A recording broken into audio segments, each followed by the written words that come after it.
কৰাইছে। মই দাবী কৰিব পাৰোঁ 1971 চনৰ পৰা এজনো মুছলমান বাংলাদেশৰ পৰা অসমলৈ অহা নাই। যদি আহে আমাৰ চকুত পৰে আমি নিজে ধৰি তেওঁলোকক গুটিয়াই বাংলাদেশত পঠিয়াই দিম, নহ'লে প্ৰশাসনৰ হাতত দি দিম। চান্দাবাজি কৰাৰ এটা মানে সীমা থাকিব লাগে। গোটেই সীমা চেৰাই গৈছে মানে কিছুমান সংগঠনে। তেওঁলোকে যেনিবা আপোনাৰ যোৰহাট আপনাৰ শিবসাগৰেৰ কিছু কিছু অঞ্চলত যেনিবা প্যাৰালাইল গভৰ্নমেন্ট চলি আছে। আজি ONGCৰ বিৰুদ্ধে লাগে, কালি অমুকৰ বিৰুদ্ধে। অত্যাবশ্যকীয় ঔষধৰ মূল্য আপনি যাওক, আজি 3 বছৰত প্ৰায় দ্বিগুণ হৈ গৈছে।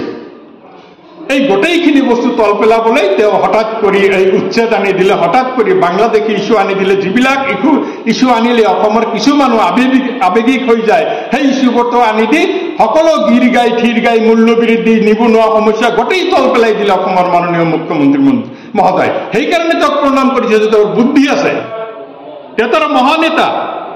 এজন বাংলাদেশী কল তুলি খাৰ ক্ষমতা আছে নেকি অসমত ওলাই দিব পাৰিব ধৰ্মীয় সংখ্যালঘুৰ মাজত? ঘৰে ঘৰে মদৰ দোকান দি লৈছে, উইপন্সৰ লাইচেন্স দিব মানে কি? সি বন্দুকটো ৰাখিব, মদৰ নিচাত কি কৰিব কি নকৰিব? অসম এনেইতো অশান্তি হ'ব।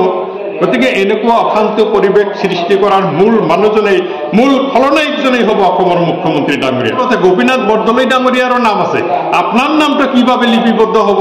এতিয়া হিটলাৰ মুছলিনীৰ লিষ্টতে থাকিব নে মহাত্মা গান্ধী আমাৰ অসমৰ লখিমপুৰে গোপীনাথ বৰদলৈৰ নামত থাকিব? সেইটো আপুনি নিজে ৰাতি ঘুমাই ঘুমাই এবাৰ চিন্তা কৰিব লাগে। নলবাৰীত ইভেকশ্যন হল, তেতিয়া তেওঁ কৈ দিলে এইবিলাক সন্দেহযুক্ত বিদেশী। যে মাত্ৰ আপোনাৰ লখিমপুৰ কৃষ্ণাই আপোনাৰ চাপৰত যেতিয়া ইভেকশ্যন হল, তেওঁৰ চিধাই কৈ দিলে এইবিলাক বাংলাদেশী মুছলিম। নাগৰিক সভাখন এইকাৰণে আহ্বান জনাইছোঁ, অসমৰ সাম্প্ৰতিক পৰিস্থিতি যথেষ্ট উত্তেজনাপূৰ্ণ। আৰু অসমৰ মাননীয় মুখ্যমন্ত্ৰী মহোদয়ে যেনেকৈ উচতনিমূলক ভাষণবাজি কৰি আছে, আমি যথেষ্ট চিন্তিত যে অসমত এটা সাম্প্ৰদায়িক সংঘৰ্ষ যাতে নালাগে, যাৰ কাৰণে বিভিন্ন জাতি জনগোষ্ঠীৰ মানুহ মাতি আমি গুৱাহাটীত আজি নাগৰিক সভা আহ্বান কৰিছোঁ। আৰু তেওঁলোকেও যথেষ্ট পৰামৰ্শ দিছে।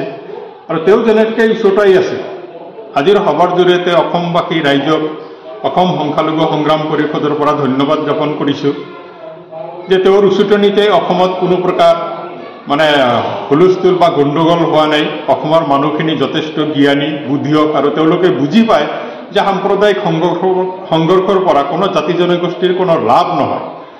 আৰু তেওঁলোকৰ পৰামৰ্শ মতে আমাৰ যিমান সংখ্যালঘু সংগঠনবিলাক আছে, সকলোৱে নিজৰ ভাষা বুলি অলপ মাৰ্জিত ভাষাত প্ৰয়োগ কৰিব লাগে। কোনোবাই এতিয়া কুকুৰে আমাৰ ভৰিত কামুৰিলে আমিও তেওঁক ভৰিত কামুৰিব লাগে, এই ফৰ্মুলাত আমি যাব। অসমত কিমানজন 2-4জন মানুহে এই সাম্প্ৰদায়িকবিলাক কথাবিলাক কৈ অসমত এটা অশান্তিৰ পৰিৱেশ বিৰাজ কৰি আছে। এই অশান্তিৰ পৰা নিশ্চয় অসমবাসী পৰিত্ৰাণ পাব।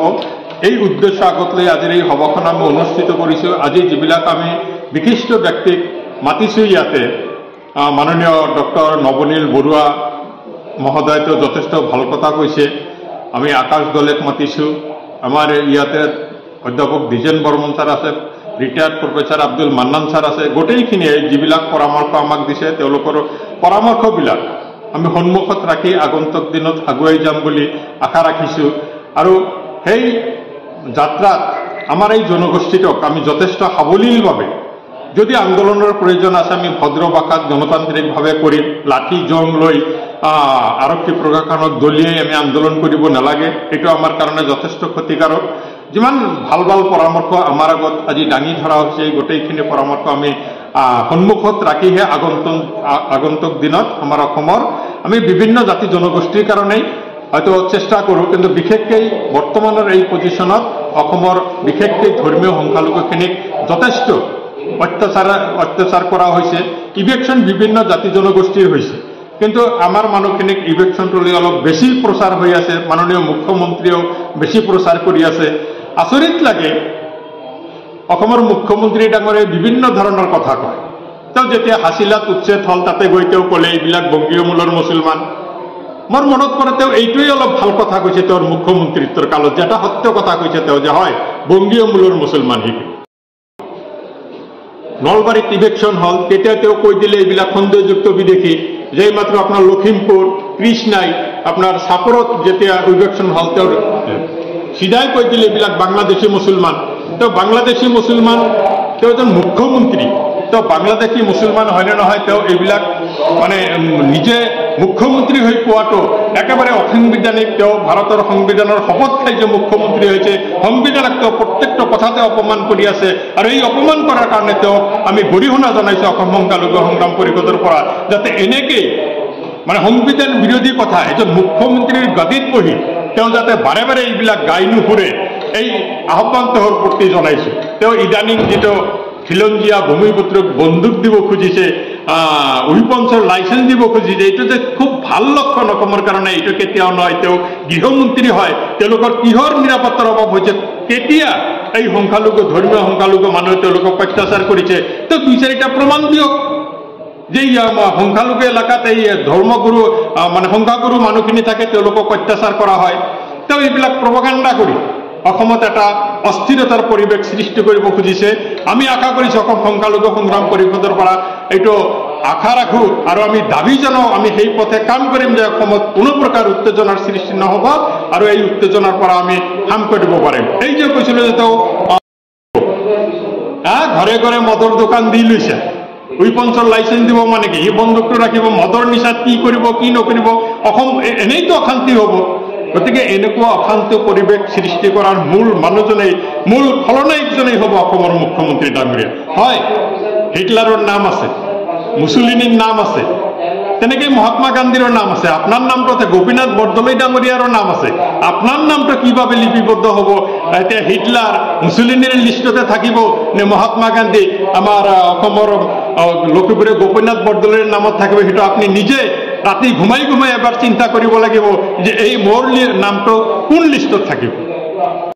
মন্ত্ৰীক আহ্বান জনাইছো, সংবিধানৰ শপত খাই আপুনি মুখ্যমন্ত্ৰী হৈছে, গতিকে সংবিধানৰ সন্মানটো আপোনাৰ দ্বাৰা যাতে মানে লাঞ্ছিত নহয়, যাতে সংবিধানক অপমান কৰা নহয়, এই কথাটো আপুনি নিজৰ মানে মুখ্যমন্ত্ৰীৰ গাদীখনৰ চকীখনৰ অলপ মৰ্যাদা ৰক্ষা কৰি আপুনি চলিব বুলি আমি আশা ৰাখিলোঁ। আমি কেইবাজনো বিশিষ্ট আইনজ্ঞক মাতিছোঁ, তেওঁলোকে পৰামৰ্শ দিলে। ইয়াৰ আগতো আমি উচ্চতম ন্যায়ালয়ত 7টা কেছ কৰিছোঁ, মানৱ অধিকাৰ আয়োগত আমাৰ 2টা কেছ চলি আছে। এতিয়াও যদি আমাক তেওঁলোকে ছাজেষ্ট কৰে উচ্ছেদ লৈ বা তেওঁৰ ভাষা বুলি লৈ তেওঁৰ বিৰুদ্ধে PIL কৰিব লাগে, অসম সংখ্যালঘু সংগ্ৰাম পৰিষদে পিছ হুহুকি নাথাকে। কিন্তু তেওঁৰ লগত সেই ভাষণবাজি কৰাৰ পক্ষপাতে আমি নহয় যে তেওঁ এটা কথা ক'ব লগে লগে আমি কাউণ্টাৰ দিব লাগিব। আৰু এজন মানে সেই তেনেকৈ নেতা উজনি অসমত ওলাইছে, এতিয়া খিলঞ্জীয়া মুছলমানকো তেওঁ বাংলাদেশী বুলি কয়। তেওঁ তাৰ মহানেতা, এজন বাংলাদেশী শৃংখল চলিখাৰ ক্ষমতা আছে নেকি অসমত ওলাই দিব পাৰিব ধৰ্মীয় সংখ্যালঘুৰ মাজত? কাৰোবাৰ নামৰ ভুল আছে, অমুক আছে, তেনেকেই হ'ব পাৰে।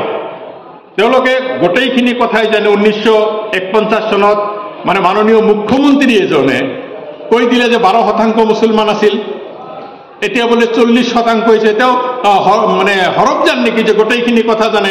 ক'ত 24.67% তেওঁ কৈ দিলে 12%। এতিয়া আমাৰ 34% মানুহ তেওঁ কৈ আছে 40%। হঠাৎ এইবিলাক কথা কৈ অসমত পৰিৱেশটো উত্তেজনাপূৰ্ণ কৰি ৰাখিব, এইটো তেওঁৰ ধাৰণা। 1971 চনত লোকপিয়ল চালে, 1949 চনত যিটো মুছলমানৰ পৰিসংখ্যা আছিল সেইটো 71 চনত কমহে হৈছিল। এতিয়া 81 নহ'ল, 91 হৈ গ'ল, তাতে গৈ 27% বা 29% হ'ল। কিয় হ'ল সেই কথাখিনি কিয় নকয়? এই সময়খিনিৰ মাজত অসমৰ পৰা মেঘালয় গুচি গৈছে, অৰুণাচল গুচি গৈছে। যদি অসমত 24.67% মুছলমান আছিল, মেঘালয়ততো মাত্ৰ 4% গৈছে। ইয়াতে বাঢ়িবনে নাই? অৰুণাচলত 1.7% মুছলমান গৈছে, আমাৰ অসমত তেনেহ'লে মুছলমানৰ জনসংখ্যা বাঢ়িবনে নাই? এই বিভিন্ন কাৰণত আমাৰ কিছু জন্ম নিয়ন্ত্ৰণৰ বাধা আছিল, সেইকাৰণে কিছু বংশ বৃদ্ধি হৈছে। এই বিভিন্ন কাৰণত মানুহখিনি অলপ মানে জনসংখ্যা বাঢ়াৰ কাৰণে তেওঁলোকে উদাই মুদাই কৈ থাকে যে এইবিলাক বাংলাদেশৰ পৰা আহিছে। মই দাবী ক'ব পাৰোঁ 1971 চনৰ পৰা এজনো মুছলমান বাংলাদেশৰ পৰা অসমলৈ অহা নাই। যদি আহে আমাৰ চকুত পৰে, আমি নিজে ধৰি তেওঁলোকক গুটিয়াই বাংলাদেশত পঠিয়াই দিম, নহ'লে প্ৰশাসনৰ হাতত দি দিম যে 71 চনৰ পিছত তেওঁ বাংলাদেশত আহিছে। আমি মাইনৰিটি এলেকাত থাকোঁ, আমি নাজানো বাংলাদেশী আছে নে নাই। ক'ত সিতু বৰুৱা, ক'ত শৃংখল চলিহা, তেওঁলোকে কেনেকৈ জানে? চান্দাবাজি কৰাৰ এটা মানে সীমা থাকিব লাগে। গোটেই সীমা চেৰাই গৈছে মানে কিছুমান সংগঠনে। তেওঁলোকে যেনিবা আপোনাৰ যোৰহাট আপনাৰ শিৱসাগৰৰ কিছু কিছু অঞ্চলত যেনিবা প্যাৰালাইল গভৰ্নমেন্ট চলি আছে। আজি ONGCৰ বিৰুদ্ধে লাগে, কালি অমকৰ বিৰুদ্ধে লাগে। সেইদিনা যি কথা কৈছে তেওঁ এটা গৰীয়া মুছলমান গাঁও, তাতে বোলে বাংলাদেশী লুকাই আছে। তেওঁলোকে ষ্টেটমেণ্ট দিলে, তেওঁক মাৰিবলৈ গ'লে। এনেকেই অৰাজক পৰিস্থিতিৰ সৃষ্টি অসমত কিয় কৰিব লাগে? জনসংখ্যাৰ বৃদ্ধিটো এনেকেই এটা প্ৰচাৰ চলি আছে। মাননীয় মুখ্যমন্ত্ৰী মহোদয় তেওঁ নিজেও জানে, সমঞ্জল কুমাৰ ভট্টাচাৰ্য তেওঁ জানে, এই তৃণমূল চলিহাও জানে বাংলাদেশৰ পৰা কোনো মুছলমান অহা নাই। গতিকে এইবিলাক কৈ অসমত অলপ উত্তেজনাৰ পৰিৱেশ সৃষ্টি কৰিব খুজিছে। আমি উত্তেজনাৰ সৃষ্টি কৰিব বিচৰা নাই। আমাৰ মুখ্যমন্ত্ৰীক প্ৰণাম জনাব লাগিব যে অসমৰ গীৰ গাই বিভিন্ন মন্ত্ৰী পত্নীৰ ধন সম্পত্তি, আপনাৰ মূল্য বৃদ্ধি, আজি ঔষধৰ দাম চাওক, সিদিনা মিঠাতেল 140 টকা আছিল 200 টাকা হৈ গ'ল। এইবিলাক তল পেলাব পৰা যে তেওঁৰ ক্ষমতা আছে, সেইটোৱে অসমৰ ৰাইজে প্ৰমাণ পাই আছে যে অত্যাৱশ্যকীয় ঔষধৰ মূল্য আপুনি যাওক, আজি 3 বছৰত প্ৰায় দ্বিগুণ হৈ গৈছে। এই গোটেইখিনি বস্তু তল পেলাবলৈ তেওঁ হঠাৎ কৰি এই উচ্ছেদ আনি দিলে, হঠাৎ কৰি বাংলাদেশী ইস্যু আনি দিলে। যিবিলাক ইস্যু আনিলে অসমৰ কিছু মানুহ আৱেগিক হৈ যায়, সেই ইস্যুবোৰতো আনি দি সকলো গীৰ গাই থিৰ গাই মূল্য বৃদ্ধি, নিবনুৱা সমস্যা গোটেই তল পেলাই দিলে অসমৰ মাননীয় মুখ্যমন্ত্ৰী মহোদয়। সেইকাৰণে তেওঁক প্ৰণাম কৰিছে যে তেওঁৰ বুদ্ধি আছে। বুদ্ধিয়ক মুখ্যমন্ত্ৰীৰ যদি প্ৰতিযোগিতা পাতে, আমাৰ হিমন্ত বিশ্ব শৰ্মা ডাঙৰীয়া প্ৰথম স্থান অধিকাৰ কৰিব।